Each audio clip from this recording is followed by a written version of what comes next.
Hey everybody, so in this video I'm going to go through the Toronto Regional Real Estate Board's Market Watch for May 2022 and also show you where the price movements are in terms of the real estate market, and a couple of other stats as well. And to help answer the question, should you buy or sell real estate in the next coming months, and what will affect prices and inventory levels moving forward. First, let's start looking at the May 2022 versus May 2021 sales. If you're looking at sales, you're seeing a decline of 38.8%.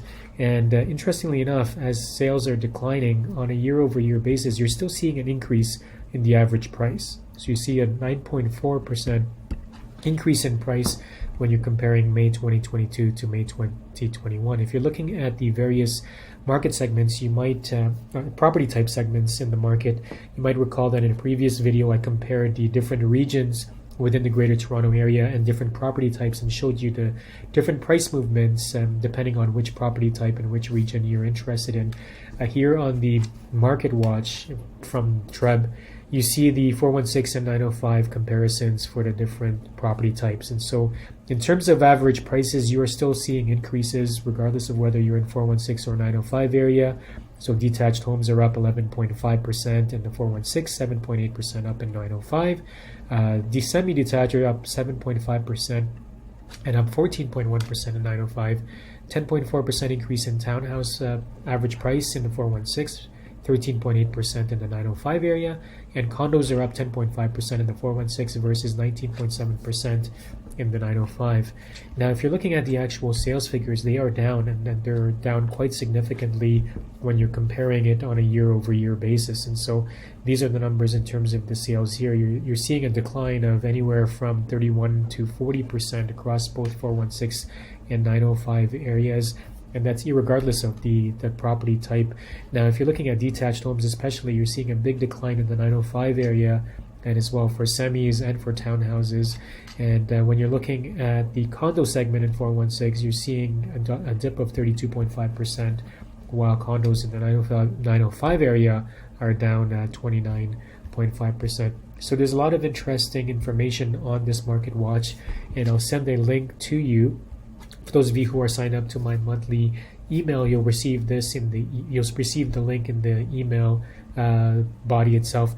But for those of you who are watching this video, click on the description and below, and you'll see the link to this full report so that you can have a look at it. We're just going to go through a couple of specific numbers that I like to watch on a monthly basis when these reports do come out. And also just to mention as well, in terms of days on market, you see two different numbers here when you read Toronto Regional Real Estate Board's report. LDOM basically means it's the listings days on market. So for the specific listing, when a property was listed, how many days on market was it reporting? So it's 12 compared to 11. So it's taking one extra day to sell. But that's only if you're looking at the listing days on market. When you're looking at the property days on market, which takes into account the fact that some listings do get relisted, right? And when you look at one property, it might have been relisted once, twice, or three times.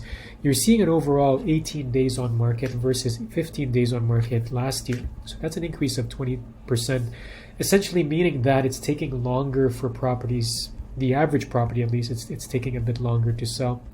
Now let's look at the different indicators in terms of where the market is going. And what I like to watch are two numbers. One is the sales to new listings ratio. So that's the SNLR trend here. And the second is the months of inventory, which really tells us, how many months of inventory, how many months would it take for the entire inventory on the Toronto Regional Real Estate Board of properties listed to sell if no additional houses were listed on the market as of today. And so when you're looking at the entire TRREB area, which is the entire Toronto Regional Real Estate Board, you're looking at 1 month of inventory, which is still pretty strong. And that's still pretty much indicative of a seller's market. If you go any higher than that, then you're looking at more of a balanced market and then eventually going into a buyer's market. But right now we're still in a strong seller's market. In fact, when you're looking at the various areas within Halton, within Peel, Toronto, York Region, and Durham, as well as Dufferin and Simcoe County, you're seeing that a lot of these areas are seeing still less than 1 month of inventory, even though some are starting to climb. And you have something like an area like King City which is 2.2 months. Typically, because King has higher priced homes, typically you do see a bit more listings, and they do tend to take a little bit longer to sell than the other homes compared to the other areas, and so 2.2 is not really a surprise there. Durham region remains pretty strong with 0.6 months of inventory, so that's just slightly over half a month of inventory still remaining. Brock is at 1.2, however, but you're seeing Ajax at 0.6, Clarington's at 0.6, Oshawa's at 0.6, Pickering sitting at 0.7, Whitby at 0.5. When you're looking at the York region, they're pretty much sitting at 1 month of inventory. So Aurora, East Gwillimbury, Georgina, King we talked about at 2.2, Markham's at 1 month of inventory, Newmarket is at 0.7, Richmond Hill is at 1.3. Now, when you're looking at the sales to new listings ratio, this number is interesting to point out, and I wrote an article about this on my blog, which I'll link in the email and in the description as well.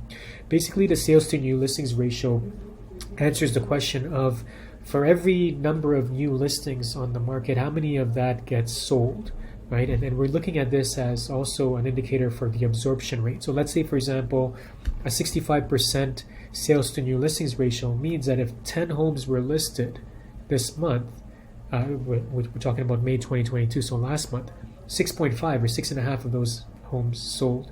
And so that there's a continuous movement of listings to sales, and when you start to see inventory rise, the sales to new listing ratio tends to drop. And so if you're seeing this number start to fall, which we are over, when you're looking at past months comparison, you saw it slightly at above 70%. And in fact, in some areas, you're still seeing a 70% or higher, but now we're seeing it start to drop to 65%. If you see 50% as the sales to new listings ratio, that means out of 10 listings that were listed in the month, 5 of them get sold, and you're left with 5 that are continuously sitting and carrying over. And so 65%, we're still pretty strong in terms of a seller's market, but that is starting to transition to something that looks a little bit more balanced. And another number to point out here, if you're looking at, we're going to scroll all the way to the last page. When you're looking at the monthly statistics, when you're comparing sales, so if you're looking at the sales figure for May, you see that it's at 7,283, which is down from 11,903. You're still seeing an average price floating at around 1.2 mark. So we started January of this year with an average price just sitting at above 1.2 million, and we're still seeing that 1.21. And so year to date, we're seeing 40,845 sales so far, and a 1.274 million as the average price. Now let's jump over to another report that I like to share with you. And so this shows more or less the same numbers. Now I generate this using another program called Trenlii, so it's not based on the official Toronto Regional Real Estate Board Market Watch, but I like using this because it shows you month-to-month comparison as well as a year-over-year comparison. So if you're looking at new listings, you see that May, in terms of new listings, is still pretty much on par with last year. But you're looking at April, number of new listings hasn't really changed being introduced in the marketplace. March, you saw a little bit higher number of new listings, and February you saw a little bit, which is normal in winter months, you see fewer listings being introduced. But we are looking at a slight decrease when you're looking at May 2022 versus May 2021. But in spite of that, it's still pretty much level, and like the way I would look at it, it's still pretty much comparable to last year's new listings that are being introduced into the marketplace. So when that happens, what you've got to look at is there a change in the number of sales that happen? And as we've seen, there was a decline in sales. So if you're looking at the inventory level being introduced as new listings, the same level as last year, but sales have gone down, then you're seeing the effect of that on price. And as a buyer or a seller, that's when you've got to look at, what is my pricing strategy if I'm looking to sell in this market? And if I'm a buyer, should I buy in this market or should I wait till prices continue to go down? So we'll answer that a bit later on as we proceed with this video. When you're looking at the number of new listings, you see this chart here, and you see that the number of new listings being introduced is pretty steady. It is up from the January, February earlier of this year, which is expected. Typically in the spring market, you see inventory rise, which is what you see here. But basically, you're looking at a decrease, rather, of 9% versus May 2021 of new listings. If you're looking at the asking price, you're seeing that the asking price has increased from last year. And this is just the asking price. This is not necessarily what it ends up selling for, but what it is put on the market for. And so sellers have the expectation of higher prices naturally because they want to be able to maximize the amount of money that their home sells for. And so you're seeing an increase based on last year. And this is reflective of this chart here as well. When you're looking at number of sold properties, this is where you start to see the drop in terms of year-over-year figures as well as month-to-month figures. So we are slightly down relative to April's numbers, and certainly March and February of this year's sales numbers, and we're significantly down on a year-over-year basis. So you're roughly at about 12,000 sales in May 2021, and now you're just a touch over 7,000 sales.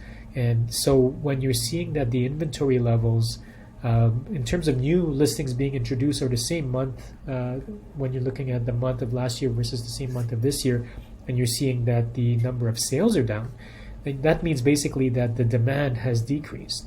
And when you're seeing a demand that's decreasing, prices are going down. So in addition to the other factors that are being talked about in the marketplace, including the rise in interest rates, the supply and demand part of the equation also determines where prices are headed.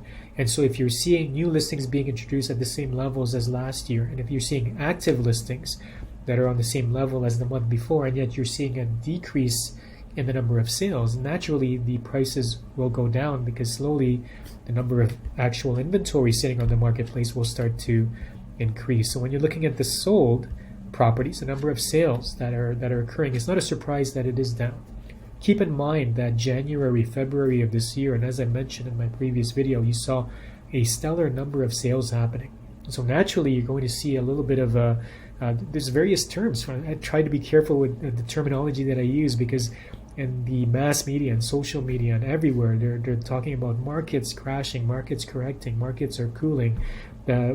One proper way of talking about it is that the sales are adjusting and reflective of the current market conditions. So if you keep that in mind, then you realize that you don't expect sales to be going up forever, and sales are cyclical when it comes to seasonality basis. The market is certainly reacting to the increase in interest rates. There's a lot more inventory right now, so buyers may be sitting on the fence and waiting for an opportunity for further price declines. Now, if you're looking at this as a strategy in terms of buying a place, and then of course if you're a seller selling a place, there's a couple of things that you've got to consider. So for example, when you're seeing that sales are down, and you're a seller and you're planning to keep the price the same, there's going to be a problem with that, because if the market is adjusting and the prices are headed downward and sales are going downward, and you're keeping the price that you thought you would get in January or February, not only is the competitors that you're up against, not only are they going to look more attractive relative to yours in terms of your price, but your property might end up sitting for a while. Because if there's a lot of inventory competing against each other and some of them are adjusting their price downward, you're going to end up chasing the market down if you're late to adjust that price. So if you're thinking about selling right now and you speak with your real estate agent, you should make sure that you know what's happening specifically in your neighborhood. And when you're seeing what's happening specifically with prices of comparable sales in your neighborhood, and sales are decreasing right now, you should also adjust the price reflective of what's happening in your area. And so you should be looking at comparable sales that your real estate agent shows you, and when you're seeing that sales have adjusted compared to what could have sold for a similar property, what they could have sold for in January or February, you pretty much have to let go of that price at this point. Otherwise, you have to be prepared that your listing will be sitting on the market for a while. Not only that, but eventually what we find is if you're late to the price reductions, if you're late to repositioning yourself in terms of pricing properly on the market, you end up losing more because not only do other real estate agents and their buyers see that your property has been listed on the market for a while and start thinking something's wrong with it, but the price movement downward will continue to put downward pressure on the expectations of the market in terms of being able to pay lower. And so you're going to end up with a buyer that wants to negotiate lower even further. Now, the only way this will change is, of course, if the market starts to transition or shift in a more stable condition or starts to go up again. But you'll see that based on the inventory level. So if you see sales to new listings ratio start to climb again, if you see the months of inventory start to decrease, then you'll be able to spot these. If you have any questions about this, of course, you can ask your real estate agent, or feel free to reach out to me if you have any questions. When you're seeing the average sale price here, yes, on a year-over-year basis, you are still seeing an increase. Now remember, a year ago, market conditions were different from now, but regardless of what's happening in the marketplace, it does take time for the market to adjust. And so when you're looking at the year-over-year basis, it's not a surprise that the prices are up. But if you're looking at a month-over-month basis, you're seeing that the prices are starting to dip. And so this is reflective of the current market conditions. It's reflective of an increase in interest rates. So buyers' expectations have changed. It's a reflective of the inventory that's sitting on the marketplace, and now buyers have a lot to choose from. It wasn't so long ago that buyers were hoping for more inventory to come to the market so that they could go in and start buying properties. But what's happened now that pretty much a lot of listings and inventory has been introduced to the market, what happened to those buyers? Now they're starting to they're sitting on the fence rather than making offers, and they're waiting to see what happens, and they're waiting to see where the bottom is of the market. Now, is that a good strategy? The thing is this: if you're a buyer right now waiting for that perfect time, when will that perfect time be? When other buyers start to buy again, and when inventory starts to decline and prices start to go up, it's hard to really time the market. And so I'm going to be talking in upcoming videos about whether you should buy now or whether you should wait, whether you shouldn't buy at all in 2022. Right, so we'll be talking about that in another video. But basically, if you want a short answer, if you really need to buy a place and you understand your finances, and if you are able to afford a place and you're holding a place long term, then of course it doesn't really matter when you buy, as long as your buying conditions are right and financially you're able to securely make your budget work. Right? I don't want you to be put into a situation where you're paying something, where you're paying a price for something that you can't afford. And you have to keep in mind that if interest rates go up, if you're on a variable, the costs of borrowing will go up. If you're on a fixed rate, you're already paying a mortgage rate that's reflective of the higher interest rate. So you better be careful, and I'll talk about that in more detail in an upcoming video. Average sale price, you see there, and again, no surprise when you see this graph. We peaked in February 2022, and then prices are starting to decline. Now I'm going to save this. I've got a lot of stats, and you can tell I'm really excited about talking about real estate stats, but you're going to see a video where I talk about the number of up years versus down years when you're looking at real estate history from Toronto Regional Real Estate Board stats dating back to the 1960s. So stay tuned for that in an upcoming video as well. Days on market we talked about, no surprise there. It is going to take a long time a bit of a longer time, not even necessarily a long time for sales to happen. But for your property to sell in this market, it is going to take a lot longer than usual, certainly more than the number of days you saw in January, February, and here we're talking about average ask to sell as well. So I'm going to send you links to these reports. If you're watching this video, you can see it in the description below. If you're seeing it on my email, you'll be able to click on the link, and you'll be able to open these two reports that I've shown to you. If you're not on my email yet, feel free to subscribe. Go to www.jonder.com, and you'll be able to see a subscription link to my email, so you get monthly real estate stats sent to you. And if you're watching this, feel free to like it if you like the content, and feel free to subscribe to my channel so that you don't miss a thing. Thank you so much for watching this. I know it's a lot of stats to go through. And if you have any questions, feel free to ask me, leave a comment below, and I'll see you in my next video. Bye for now.